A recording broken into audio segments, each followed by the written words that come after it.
बिस्मिल्लाहिर्रहमानिर्रहीम। अस्सलाम वालेकुम प्यारे बच्चों, कैसे हैं आप लोग। मैं उम्मीद करता हूँ आप सब ठीक होंगे। आज के इस वीडियो लेक्चर में हम थर्ड इक्वेशन ऑफ मोशन के बारे में पढ़ते हैं। We will derive third equation of motion using analytical method as well as graphical method. बच्चों, अगर आप लोगों को मेरी वीडियो अच्छी लगे तो मेरी वीडियो को लाइक करें, मेरे चैनल को सब्सक्राइब करें और बेल आइकन को लाजमी प्रेस करें ताकि मेरी नई आने वाली वीडियो आप लोगों तक सबसे पहले पहुंच सके।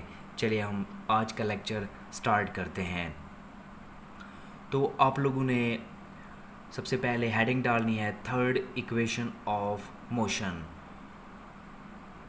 Analytical method. Consider a body of mass m is moving with uniform acceleration a along a straight line.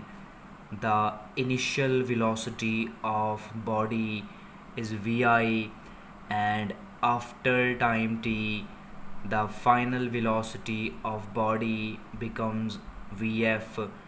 Total distance covered by the body in particular direction is s. फ़र्ज़ करें एक जिस्म जिसका मास m है एक सीधी लाइन में uniform acceleration a से हरकत कर रहा है। जिस्म की इब्तदाई वेलोसिटी vi है और t वक्त गुज़रने के बाद जिस्म की आखिरी वेलोसिटी vf हो जाती है। जिस्म का एक मखसूस सिमत में तय करदा फासला s है। The rate of change of displacement is called velocity. Displacement में तब्दीली की शरह को वेलोसिटी कहते हैं। So velocity is equal to displacement over time. अगर हम डिस्प्लेसमेंट की वैल्यू मालूम करना चाहें तो टाइम को वेलोसिटी के साथ मल्टीप्लाई करना पड़ेगा। So displacement is equal to velocity multiply time. As body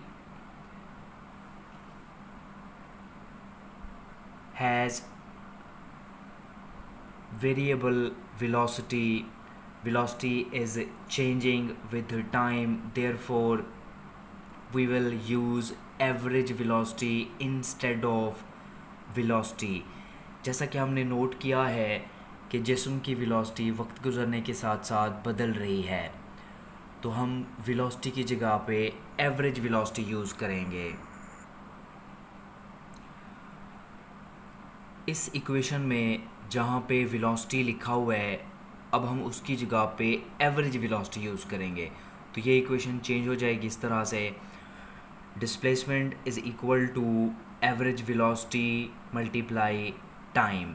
so displacement is equal to initial velocity plus final velocity over 2 multiply time. तो ये वाला जो फार्मूला लिखा है initial velocity plus final velocity over 2, ये average velocity का formula है। अब ये वाला फार्मूला पढ़ने में बहुत ज़्यादा लेंथी लगता है। Displacement is equal to initial velocity plus final velocity over 2 multiply time. तो हम इसको ना शॉर्ट कर देते हैं, हम इनके सिंबल्स यूज़ करते हैं, यानी डिस्प्लेसमेंट का सिंबल यूज़ करते हैं, इनिशियल वेलोसिटी है, फाइनल वेलोसिटी है, टाइम है, हम इन सारी चीज़ों का सिंबल यूज़ करते हैं। So S is equal to V I plus V F over 2 multiply T. So above equation के मुताबिक जहाँ पे डिस्प्लेसमेंट लिखा हुआ था वहाँ पे हमने एस लिखा, जहाँ पे इनिशियल वेलोसिटी लिखा हुआ था वहाँ पे हमने वी आई लिखा, जहाँ पर फाइनल वेलोसिटी लिखा हुआ था उसकी जगह पे हमने वी एफ लिखा, इसी तरह जहाँ पे टाइम लिखा हुआ था उसकी जगह पे हमने टी लिखा है। तो हमने इस इक्वेशन को कह देना है equation number 1।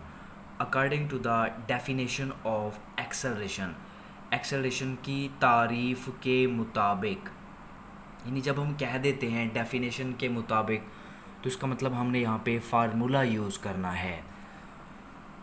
So A is equal to V F minus V I over T. हमने चूँकि टी की वैल्यू फाइंड आउट करनी है तो ए और टी को आपस में बदल देंगे। जहाँ पे ए लिखा हुआ है उसकी जगह पे टी लिख देंगे और जहाँ पे टी लिखा है उसकी जगह पे ए लिख देंगे, तो ये फार्मूला चेंज हो जाएगा, T is equal to V F minus V I over A. Putting the value of t in equation number 1, so s is equal to vi plus vf over 2 multiply vf minus vi over a. अब 2a को multiply करने के बाद हम s के साथ multiply कर देते हैं, क्योंकि इधर ये डिवाइड हो रहे हैं. जब इक्वेशन की दूसरी साइड पे इनको शिफ्ट करेंगे तो वहाँ पे जाके ये दोनों मल्टीप्लाई हो जाएंगे. So 2as is equal to vi plus vf multiply vf minus vi.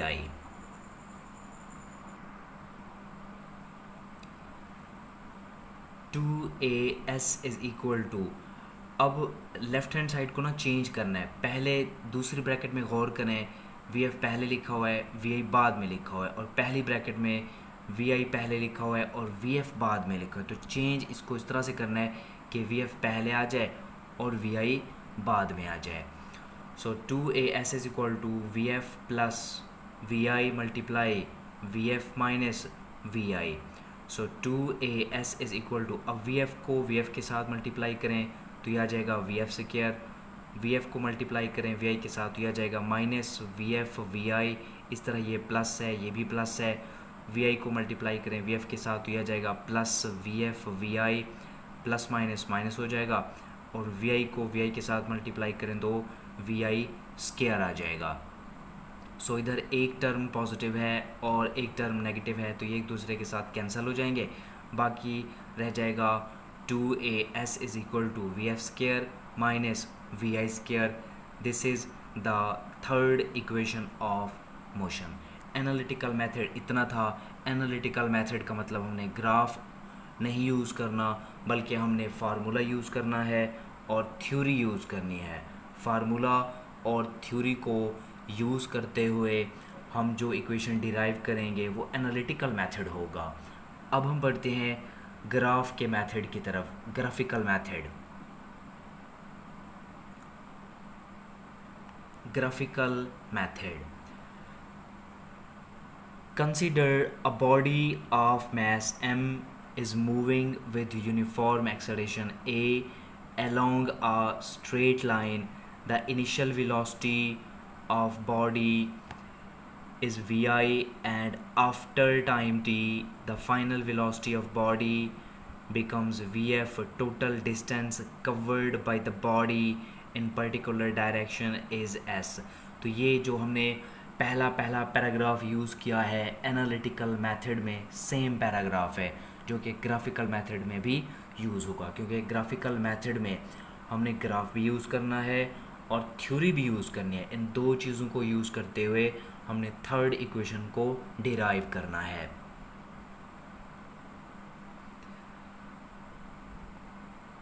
अब बनाते हैं graph, the velocity time graph.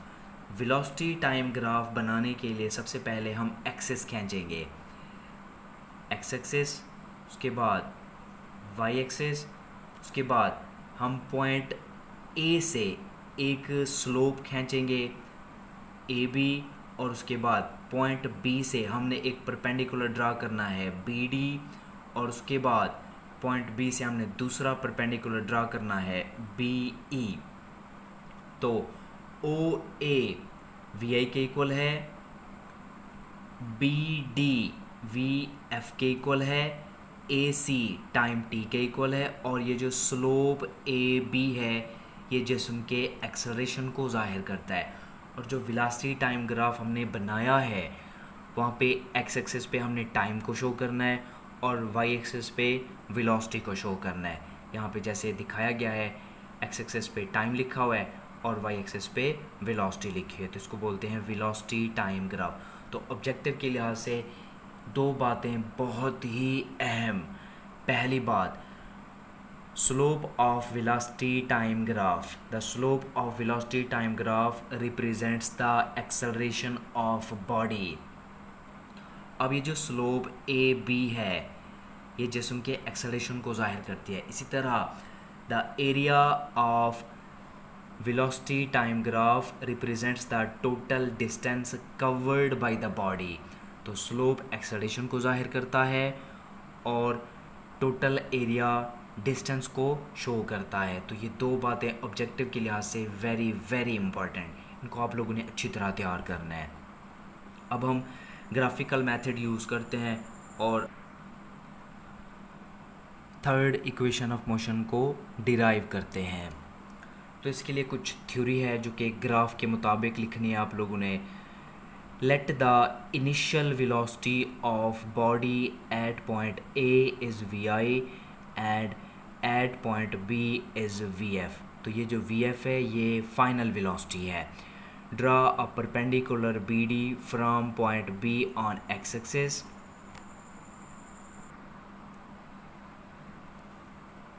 Similarly, draw another perpendicular BE from point B on y-axis. यानी ये और कुछ भी नहीं लिखा हमने, सिर्फ इस ग्राफ के मुताबिक बात की है कि OA जिस्म की इनिशियल वेलोसिटी VI को ज़ाहिर करता है और लाइन BD जिस्म की आखिरी वेलोसिटी VF को ज़ाहिर करता है. इसी तरह हमने पॉइंट बी से एक परपेंडिकुलर ड्रा किया BD जो कि एक्स एक्सिस पे है. इसी तरह दूसरा परपेंडिकुलर पॉइंट बी से ड्रा किया वाई एक्सिस पे जो कि BE है. So OA is equal to initial velocity of body and OA is equal to VI. Similarly BD is equal to final velocity of body and BD is equal to VF. Total distance is equal to area of trapezium OABD. ये बात बहुत अहम है, इसको आप लोग अच्छी तरह समझ लो. पहले हमने सेकंड इक्वेशन में कहा था कि जो लाइन AB है इसके नीचे का जो एरिया है वो दो शेप्स पर मुश्तमिल है. एक थी रेक्टेंगल OACD और दूसरी शेप थी एक ट्रायंगल ABC. थर्ड इक्वेशन में ऐसा नहीं करना आप लोगों ने.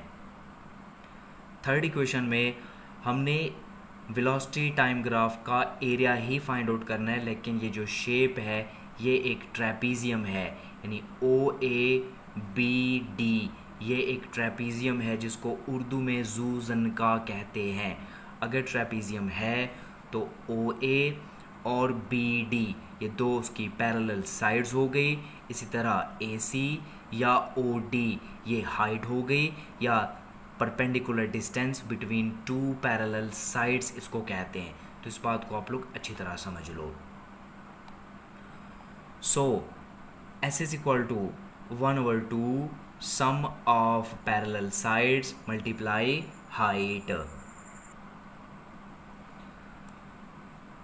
Area of trapezium is equal to 1/2 sum of parallel sides multiply height. तो मैंने आप लोगों से पहले कहा है ये OABD एक ट्रेपीजियम है जिसमें OA और BD ये दो पैरेलल साइड्स हैं और AC ये उनके दरमियान में हाइट है या परपेंडिकुलर डिस्टेंस है. S is equal to 1/2 OA plus BD multiply OD. तो जो पैरेलल साइड्स हैं एक है OA और दूसरी है BD और उनके दरमियान में जो हाइट है या परपेंडिकुलर डिस्टेंस है तो वो OD है. अब इस 2 को S के साथ मल्टीप्लाई कर दें, बन जाएगा 2S is equal to OA plus BD multiply OD. So graph के मुताबिक OA VI के इक्वल है, BD VF के इक्वल है और OT टाइम T के इक्वल है. 2S is equal to VI plus VF multiply T. इसको कह देते हैं हम equation number 1. According to the definition of acceleration A is equal to VF minus VI over T. अब हमने T की वैल्यू फाइंड आउट करनी है तो A और T को आपस में रिप्लेस कर देंगे. जहाँ पे T लिखा हुआ है वहाँ पे A लिख देंगे और जहाँ पे A लिखा हुआ है वहाँ पे T लिख देंगे. So T is equal to VF minus VI over A. So putting this value of T in equation number 1. 2s is equal to V I plus V F multiply V F minus V I over A. तो A को हम दूसरी side पे multiply कर देते हैं, ये बन जाएगा 2a S is equal to V I plus V F multiply V F minus V I. तो दूसरी ब्रैकेट में लिखा हुआ है V F minus V I और पहली ब्रैकेट में लिखा हुआ है V I plus V F. तो पहली ब्रैकेट को हम चेंज करते हैं, यानी वी एफ पहले लिखते हैं और वी आई को बाद में लिखते हैं।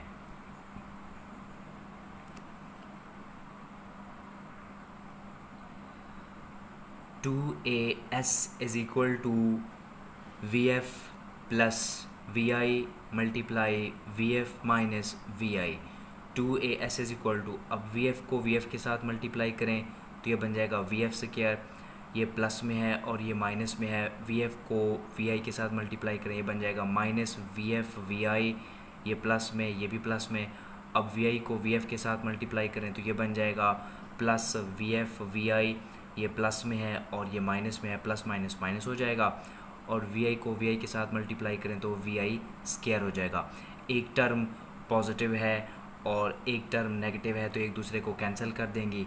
सो 2as is equal to V F square minus V I square, इनके दूसरी और तीसरी टर्म ये कैंसिल हो जाएंगी, बाकी पहली और चौथी टर्म ये रह जाएंगी। So 2as is equal to V F square minus V I square, this is the third equation of motion. बच्चों आज की वीडियो में इतना ही, मिलते हैं अगली वीडियो में। अपना बहुत सारा ख्याल रखिएगा। अल्लाह हाफिज़।